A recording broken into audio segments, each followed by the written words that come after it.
Assalamualaikum warahmatullahi wabarakatuh. Semangat pagi dan salam sejahtera untuk kita semua dimanapun kita berada. Akhirnya kita bertemu kembali pada pertemuan yang ke-14. Anak-anak mahasiswa, mari kita sama-sama berdoa. Mudah-mudahan apa yang kita lakukan pada hari ini bermanfaat dan menjadi amal ibadah untuk kita. Mari kita berdoa dengan baca Ummul Quran Al-Fatihah.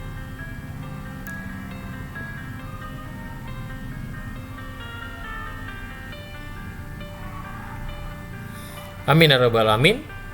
Baik, anak-anak mahasiswa, akhirnya kita melanjutkan perkuliahan pada sesi ini, dan pada pertemuan kali ini kita akan belajar tentang balance scorecard. Nah, anak-anak mahasiswa, balance scorecard ini adalah salah satu hal yang menjadi kunci penting dari bagaimana pelaksanaan organisasi ini dan bagaimana mereka mengendalikan manajemen mereka. Kita akan belajar tentang bagaimana pengertian dari balance scorecard, kemudian apa perspektif yang digunakan dalam balance scorecard ini sendiri, kemudian bagaimana cara kita menerapkan balance scorecard dalam aktivitas perusahaan atau aktivitas bisnis kita, dan apa yang menyebabkan kegagalan dari balance scorecard. Anak-anak mahasiswa, pada sesi ini kita akan membaca materi pada PPT yang telah diberikan dan selanjutnya menjawab kuis sebanyak 10 pertanyaan. Jadi silahkan nanti Anda baca materi ini dan menjawab 10 pertanyaan pada activity kita pada hari ini.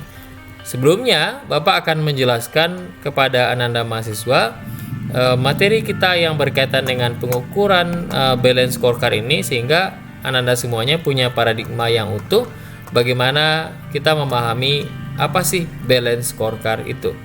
Nah, anak-anak mahasiswa, balance scorecard ini adalah sebuah wacana yang berangkat dari visi dan strategi perusahaan.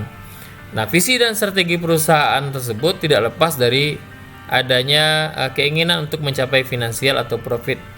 Nah, tentunya untuk mencapai profit ini perlu adanya dicarikan atau diciptakan pasar yang memberikan ketergantungan sehingga finansial perusahaan ini tetap terus berkembang dan bertumbuh.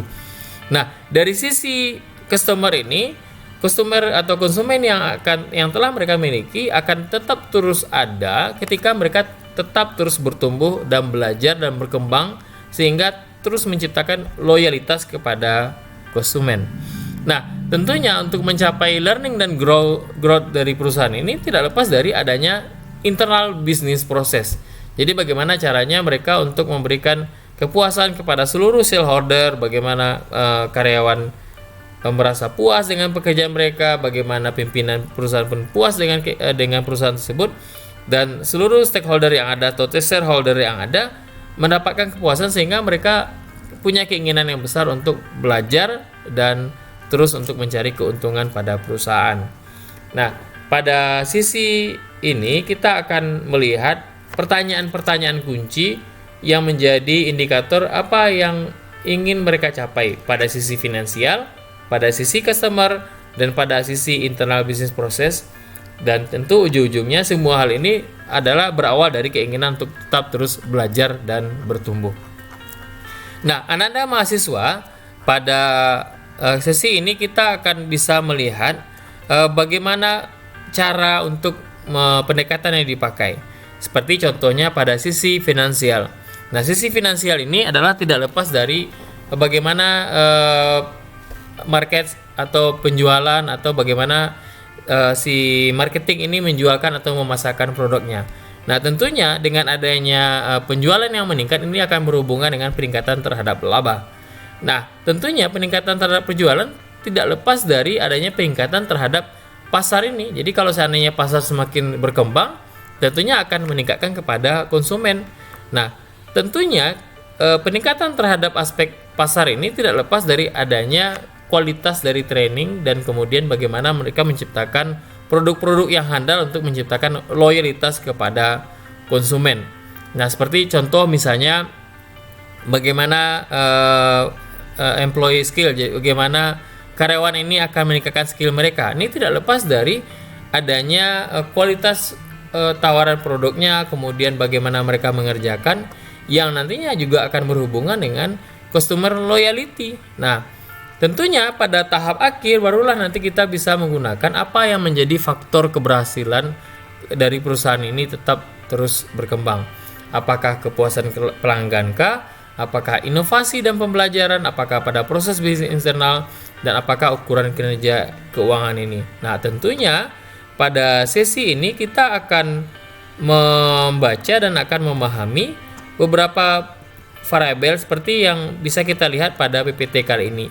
Seperti contoh misalnya pada contoh penerapan BSC ini, Dinas Pengelolaan Keuangan Daerah Provinsi Sumatera Barat. Ini ada visinya, kemudian ada misinya, kemudian ada nilai-nilai yang ditawarkan, barulah di sini kita lihat apa yang menjadi tujuan mereka. Nah, tentunya pada metrik balance scorecard ini Anda bisa lihat pada sisi finansial misalnya. Pada indikator kinerjanya presentasi pajak dan retribusi. Mereka punya target ini 1,8 triliun. Bagaimana cara mereka berkembang? Itu menempatkan petugas-petugas pajak yang ada. Ternyata realisasinya hanya 1,2 triliun. Artinya pada tahap ini mereka hanya mencapai presentasi sebanyak 26% dari total keseluruhan presentasi nilai balance scorecard ini. Kemudian pada sisi finansial, yaitu tentang adanya pelanggan, tentang adanya fasilitas yang memadai, kemudian wajib pajak puas. Nah, action plan-nya bagaimana? Itu perbaikan kantor-kantor, fasilitas, ternyata dinilai 100%. Nah, pada sisi internal ada misalnya contoh dari fasilitas yang lengkap, mereka telah memenuhi ISO, kemudian kompetensi SDM-nya. Ini yang menjadi standar-standar yang menjadikan penilaian bahwa perusahaan ini berkembang dari sisi internal. Nah, pada sisi learning and growth, bagaimana mereka memberikan layanan yang cepat, kemudian sistemnya online, waktu lainnya yang meningkat. Nah, ini yang menjadi variabel-variabel untuk menciptakan perusahaan ini memiliki kemampuan untuk berkembang. Nah, tentunya pada tahap ini Dinas Pendapatan Daerah ini punya skor itu 81%. Artinya kalau kita lihat di sini nilai di bawah 50 ini adalah angka merah. Kalau di bawah 75 adalah kuning.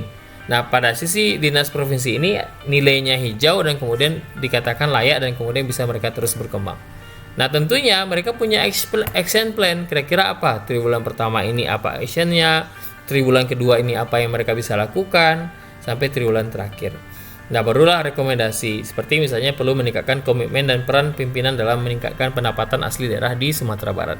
Ini juga ada Dinas Pendidikan, silahkan nanti Anda baca dan kemudian Anda pahami. Dan jangan lupa untuk menyelesaikan kuis yang ada pada sesi ini. Itu saja, selamat belajar dan sukses dimanapun Anda berada.